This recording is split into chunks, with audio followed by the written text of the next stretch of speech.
नमस्ते, मेरा नाम आयुष मिश्रा है। विवाह स्टूडियो के इस खास पॉडकास्ट में आपका बहुत बहुत स्वागत है। आज हम एक ऐसे दंपति के साथ हैं जिन्होंने सिर्फ शादी के 50 साल नहीं बिताए, बल्कि साथ साथ एक पूरी जिंदगी जी है, प्यार, संघर्ष और सम्मान के साथ। में जहाँ रिश्ते 5 साल टिकना भी मुश्किल हो जाता है, वहीं इन्होंने 50 साल पूरे प्यार, मोहब्बत और सम्मान के साथ जिया है। आइए हम इनसे जानते हैं कि इनका ये 50 साल का सफ़र कैसा रहा, क्या कुछ मुश्किलें आईं और कहाँ पे इन्हें लगा कि नहीं, अब समझदारी दिखानी चाहिए। तो मैं स्वागत करूँगा, बहुत बहुत स्वागत है आपका। Thank you. हमारे साथ अशोक जी और मीना जी हैं। सबसे पहले मैं आपसे ये सवाल पूछूंगा कि चूँकि आपने 50 साल शादी के बिताए हैं, तो ये अनुभव आपका कैसा रहा इस 50 साल का? अविस्मरणीय है। ये पता ही नहीं लगा मुझे 50 साल आज मेरे शादी को हो गए हैं। इस दरमियान बहुत सारी सुखद भी घटना हुई, दुखद भी घटनाएं हुई, कभी आर्थिक स्थिति भी खराब हुई। संघर्षपूर्ण जीवन रहा इस 50 साल में और बहुत सारे उतार चढ़ाव आए, जिसको पार करते हुए आज मैं इस दहलीज पे पहुंचा। अच्छा, जब आप पीछे मुड़कर देखते हैं तो आपको सबसे पहले कौन सा याद आता है? मैं पीछे मुड़कर देखना ही नहीं चाहा कभी, हमेशा आगे की सोचा, आगे की बढ़ते रहे। पीछे देखते रहने से हम कोशिश जरूर लगा कि आज हमारी क्या स्थिति है। पीछे देखते थे तो अंधेरा नजर आता था। हम उस अंधेरे से निकलकर हमेशा उजाले की ओर बढ़ें और उसी उजाले की ओर बढ़ते चले गए। आपकी शादी के चूँकि ये 50वां साल गिरा है आज, तो आपको सबसे यादगार पल इन 50 सालों में क्या रहा? सबसे यादगार पल था मेरी बिटिया का विवाह। अच्छा, और वो कब हुआ? 2004 में। अच्छा, 2004 में। उसमें ऐसा क्या खास था? चूँकि हर माँ बाप का सपना होता है कि अपने बच्चे दान करने का जो सपना था मेरा, वो पूर्ण हुआ। जब आप शादी कर रहे थे, जब आपकी शादी होने जा रही थी, तब आप लोग कितना खुश थे? कितना एक्साइटमेंट था आपके अंदर? उस समय तो मैं अबोध था। 22 वर्ष की उम्र में हमारी शादी हुई थी। अच्छा। उस समय दाम्पत्य जीवन क्या होता है ये भी पता नहीं था, लेकिन समय के साथ में आगे बढ़े और हम लोग का दाम्पत्य जीवन प्रगाढ़ होता चला गया। तो उस वक्त मतलब शादी के पहले आप दोनों क्या सोचते थे एक दूसरे के बारे में, और अभी का क्या बदलाव है? कभी सोचे ही नहीं। शादी के पहले जो अब होता है वो पहले होता ही नहीं था। हाँ, शादी के पहले सोचे ही नहीं। हाँ, तो शादी हो गई।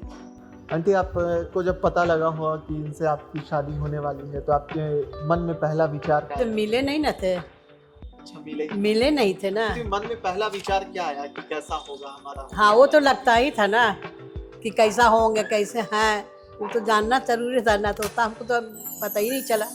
शादी होने के बाद सब हम जाने। अच्छा। तो क्या आपके जीवन में कभी ऐसा मुश्किल वक्त आया जब लगा हो कि अब शादी का दोनों का जीवन बहुत वैसे अवस्था में पहुंच गया हो, मन मुटाव भी हो जाते हैं कभी कदार, तो फिर उन चीज़ों को आपने कैसे मैनेज किया? ऐसा तो हुआ ही है, उतार चढ़ाव तो आता ही है, लेकिन उनको हम लोग दोनों मिल के मैनेज किए। हाँ, संघर्ष दोनों साथे किए, संघर्ष को छोड़े नहीं और उसी संघर्ष पे आगे बढ़े। और वो पल वैसा कब आया था कि जब लगा हो कि नहीं, अब शादी शायद टूट सकती है? ऐसा अनुभव कभी नहीं हुआ। ऐसा अनुभव? वाह। आज का जो जनरेशन है, जो 5 साल 10 सालों में भी उब जाते हैं लोग अपने पार्टनर से, आप उनको क्या संदेश देना चाहिए? आपके बच्चे जो आज के जनरेशन के, आप उनको क्या संदेश दें? विश्वास की कमी है उनमें, भरोसा नहीं कर पा रहे हैं। बिना भरोसा और विश्वास के ज़िंदगी आगे नहीं बढ़ सकती है। दोनों चीज़ बहुत ज़रूरी है जीवन को जीने के लिए, आगे बढ़ने के लिए।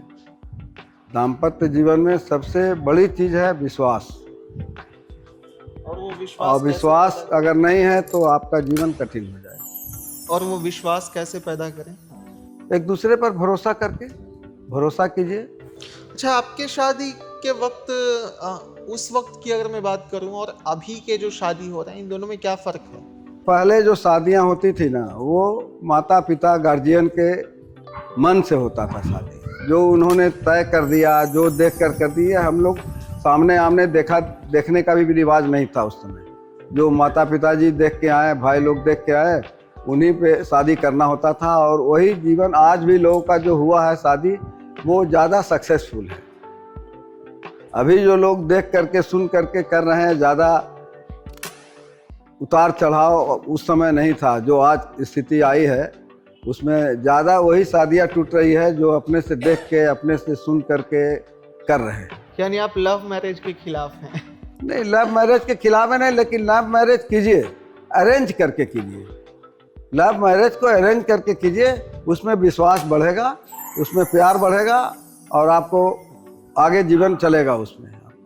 आपसे मैं पूछूं पर्सनली कि एक तस्वीर का आपके जीवन में क्या मायने हैं, तो आप इसको कैसे बताएंगे? हर चीज़ का एक महत्व इसलिए बढ़ जाता है कि हर आदमी का एंगल अलग अलग होता है। अब किसी को घूमने का रहता है, चित्रकारी का है, तो पिकनिक स्पॉट है तो वहाँ के फोटो। अब मेरे मन में ऐसा फोटो के प्रति कभी कुछ लगाव नहीं रहा। तो फिर भी एक होता है कि पुरानी यादें ताज़ा हो जाती है।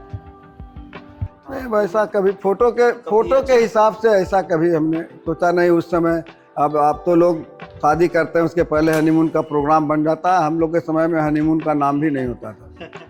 हम लोग के समय में जिस समय शादी हुई थी उस समय हनीमून का नाम भी नहीं था। हम लोग नहीं जानते थे कि क्या होता है। अब स्मरणीय पद समय रहता है, वो सब लोग करते हैं।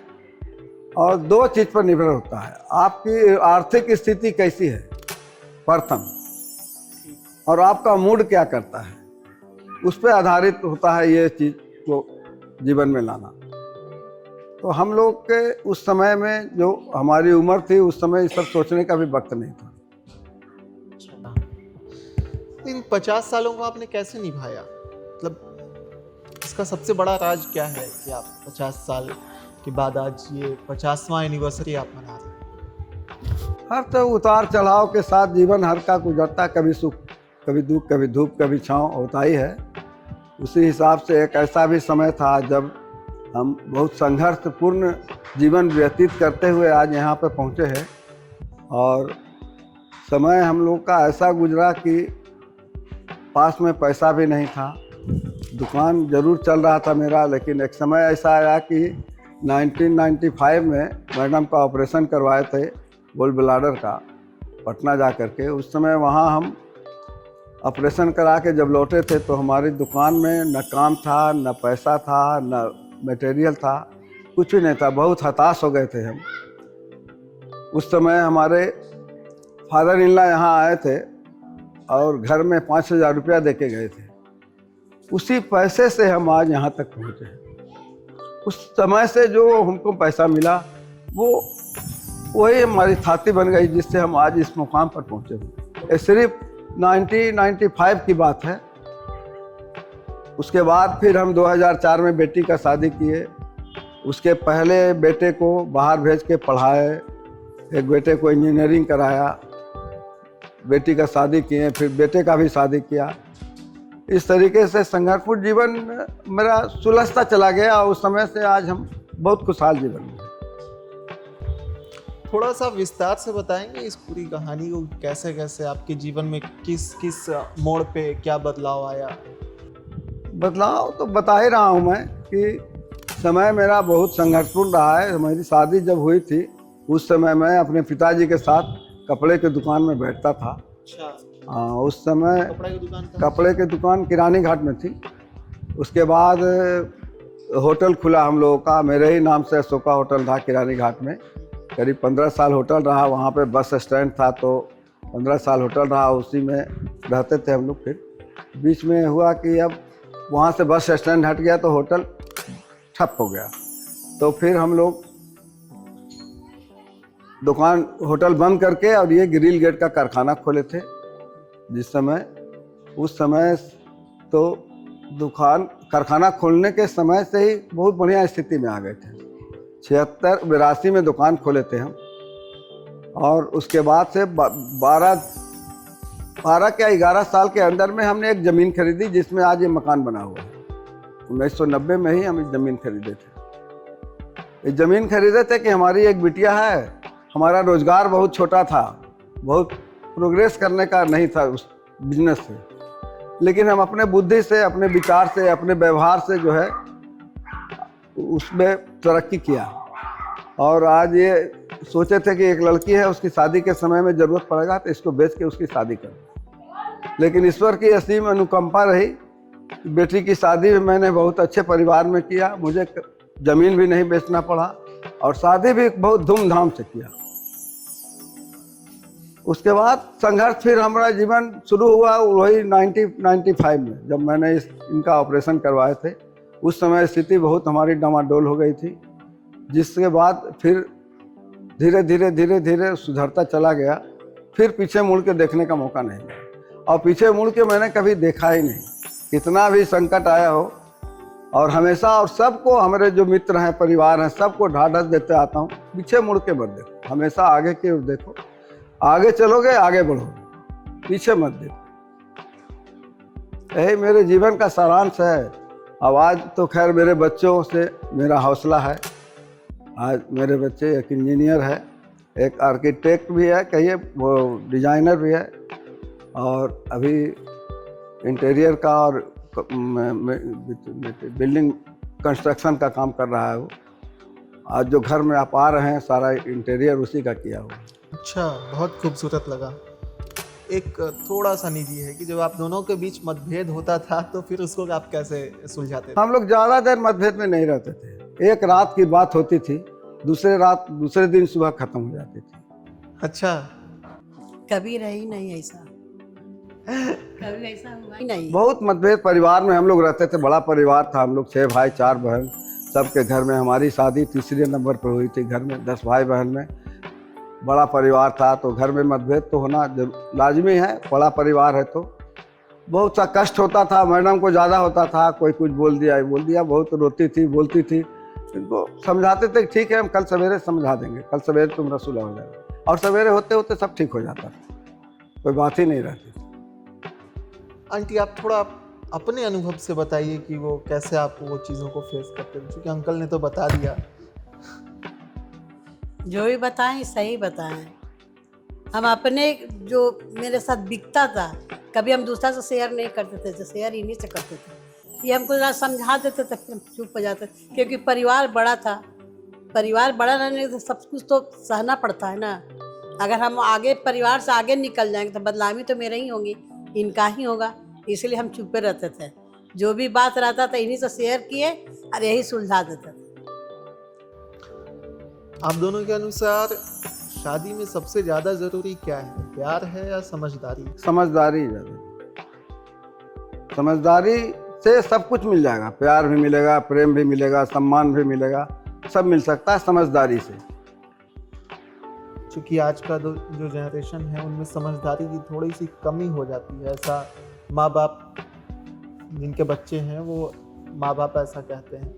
तो उन्हें आप क्या कहेंगे कि किस तरीके से वो समझदारी के साथ जीवन को आगे बिताएं? थोड़ा समझदारी से काम लेने से सफलता मिल जाएगी। आप अपने बच्चों को या आने वाली जो पीढ़ी है, आपकी बच्चे होंगे, पोते होंगे, उन्हें अगर आप कोई सीख देना चाहें तो आप क्या सीखें? अपने इस जीवन के अनुभव के साथ आप बताइए। उनके मन में है, मेरे विचार से जो उन्होंने चाहा है, जो करना चाहते हैं, उनको वो करने की छूट देनी चाहिए। अपने से कोई भी बात, कोई भी चाहे पढ़ाई हो या कहीं जाना हो, उसमें थोपना नहीं चाहिए। उनको जो मन में है उनको करने के लिए उनको प्रोत्साहन देना चाहिए। और अगर आपको फिर से मान लिया जाए, फिर से आप दोनों को एक साथ जीवन जीने का मौका मिले, रीस्टार्ट करने का मौका मिले, फिर से उसी दौर में अगर शादी आपको करने का मौका मिले, तो क्या आप फिर से इन्हें चुनेंगे? क्या आप फिर से उन्हें चुनेंगे? हम तो फिर से इन्हीं को चुनेंगे। अच्छा, आप अंकल? अब इसके बारे में तो सोचा ही नहीं है। मतलब मन में कुछ और ख्याल नहीं, कुछ ख्याल ही नहीं आता, उसके अलावा कुछ सोचा ही नहीं कभी। उसके अलावा कुछ सोचा ही नहीं, कभी मन में ऐसा कोई भावना ही नहीं आई कि हमें कुछ और चाहिए, अलग चाहिए, सब कुछ सोचा ही नहीं। इस पूरे जीवन काल को अगर आप एक शब्द में डिफाइन करना चाहें तो आप कैसे करेंगे? बस विश्वास, सिर्फ विश्वास। विश्वास से ही सब कुछ हो सकता है। जीवन के इस संघर्ष में लाइफ पार्टनर का सपोर्ट कितना ज़रूरी होता है और इसे आप कैसे देखते हैं? बहुत ज़रूरी होता है, 100% सपोर्ट चाहिए उनका। सुख में हो, दुख में हो, कोई विपत्ति आ जाए, कहीं पर भी उनका सपोर्ट इसलिए ज़रूरी हो जाता है कि अगर हम उदास बैठे हैं तो आकर कम से कम प्यार से समझा करके उसको हल करने का रास्ता बताएं, हल करने का रास्ता निकालें। दो आदमी के समझदारी से हल का रास्ता भी निकल जाता है, हल हो जाता है बात। बहुत बहुत धन्यवाद अंकल, आपसे बहुत अच्छा लगा बात करके। आपने इन 50 सालों की पूरी यात्रा को हमें बताया, हमारे दर्शकों को आपने बताया कि कैसे प्यार के साथ साथ समझदारी और विश्वास भी ज़रूरी है।